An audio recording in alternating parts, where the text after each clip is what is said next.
Well, studio, it's our pleasure to welcome now Heather Wilmouth, coordinator, Huntington's Disease Team Hope Walk. You're doing that this year, right? Yes, we're on our fourth one. 2025. All right. Heather, Yeah. thanks for coming in. Well, thanks for allowing me to come in and talk Huntington's.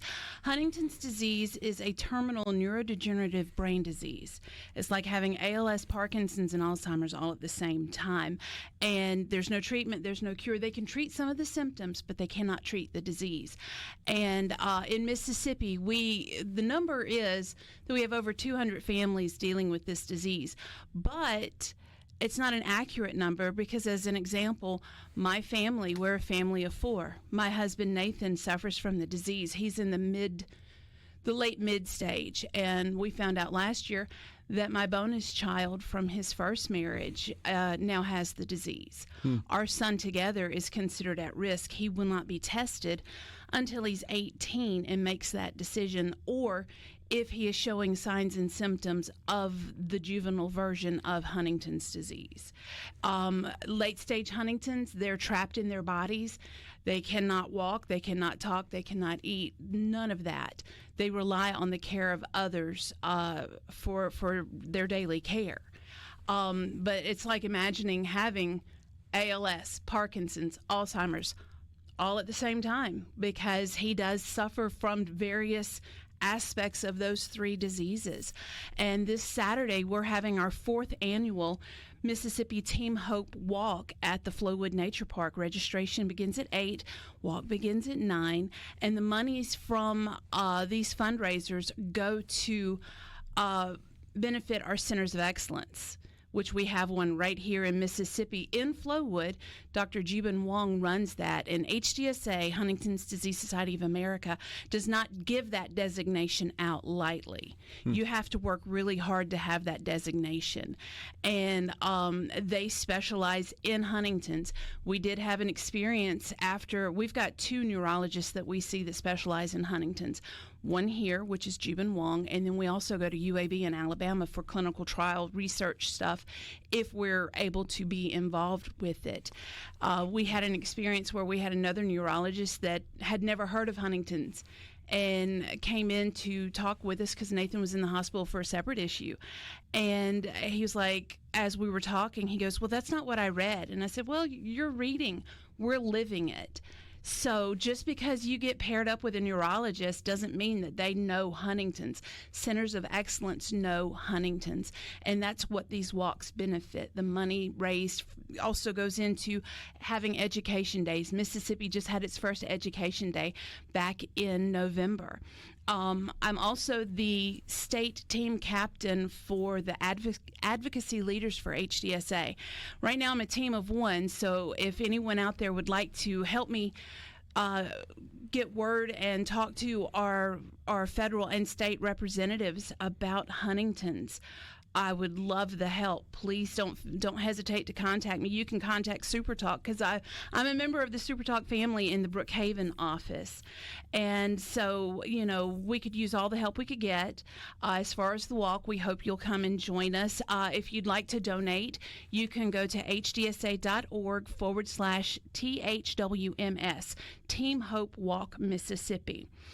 You can join a team, you can create your own team, or you can just I'm sorry, I got a little choked up there. You can just donate. We are always looking for raffle items for the day of the walk. So, just all the things. And I'm sorry, I just kind of take it and run. Okay, so what are the funds used for exactly? You touched on that a minute. They go to run the Centers of Excellence. Okay. To fund these Centers of Excellence that give care for people with Huntington's. They know Huntington's. So it's not like you're going to someone who's never heard of the disease before. Yeah. These people specialize in that. They fund education days, especially for newly diagnosed people with Huntington's. When we were diagnosed in 2016, we were alone. We felt like there was no one, and we didn't have a Center of Excellence back then. So when does typically this disease set in? You talked about a juvenile sort of form of it. There is a juvenile form, but typically in the prime working years, ages 30, between 30 to 50 is usually when when a person will get diagnosed. It's an inherited disease. So Nathan inherited it from his mom. Each child of a patient with Huntington's has a 50-50 chance of inheriting the disease. So as an example, my husband inherited from his mom. However, his sister tested and she did not inherit. So her children will never worry about Huntington's. However, Nathan and I, our children will, and as I said earlier, my bonus daughter tested positive with the gene for it last year. And our son is considered at risk. He's only 10, so they will not test because they want kids to have as normal of a childhood as they can. Yeah. So unless they're showing those signs and symptoms that need to be treated, physical signs and symptoms, then they won't test until they're at least 18. I see. When was this disease discovered? I assume it's named after someone named Huntington. It is. George Huntington, Dr. George Huntington, I believe it was George, back in the early 1800s, discovered the disease. Now, there was not a way to test for the disease until 1993. Okay. And what are the symptoms? Well, for example, with my husband, he was dropping tools. He was a diesel mechanic. He was dropping expensive parts and expensive tools, and he actually lost his job because of it. There's stiffness in the muscles and in the body.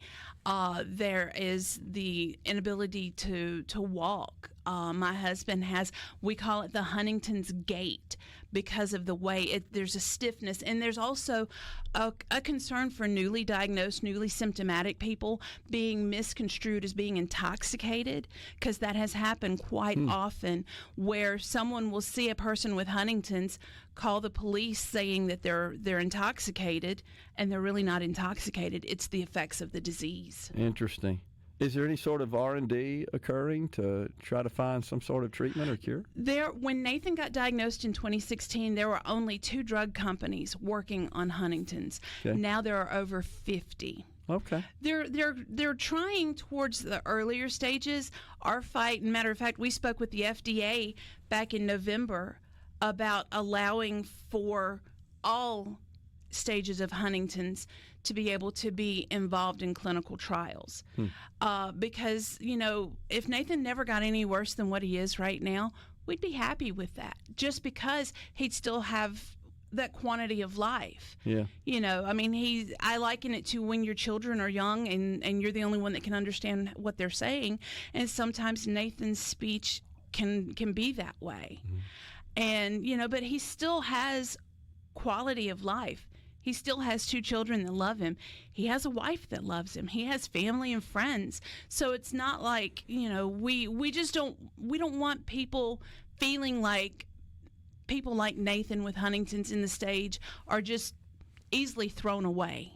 Yeah. If that makes sense. Sure. You said it's terminal. It's terminal.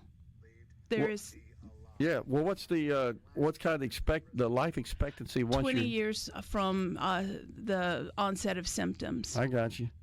20 years. 20 years. Okay. And it just progresses It progresses. In the 8 years that since Nathan got diagnosed, he's been wheelchair bound for about the past 3-4 years.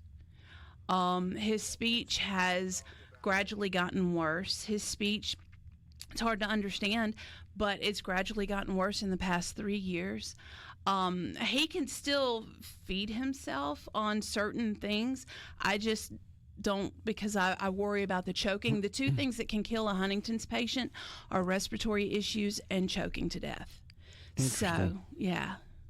So do they need assistance to eat and so forth? Yes. Okay. Yes. As a matter of fact, I was pretty proactive when Nathan first got diagnosed, and have continued to be proactive, and part of a program that Nathan is a part of has helped us, and part of where they have helped us is they pay for a sitter to stay with Nathan so I can go to work. Okay. Otherwise, I'd either have to work from home, have to stop working, or bring Nathan to work with me every day. Yeah, gotcha.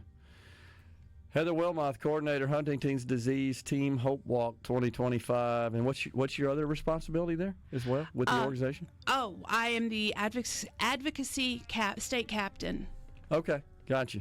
So it's coming up this Saturday. This Saturday. And where can folks get more info? hdsa.org/THWMS, Team Hope Walk, Mississippi. Gotcha. Appreciate you coming in and telling us about it. Thank you for letting me come in. Thank you. Yep.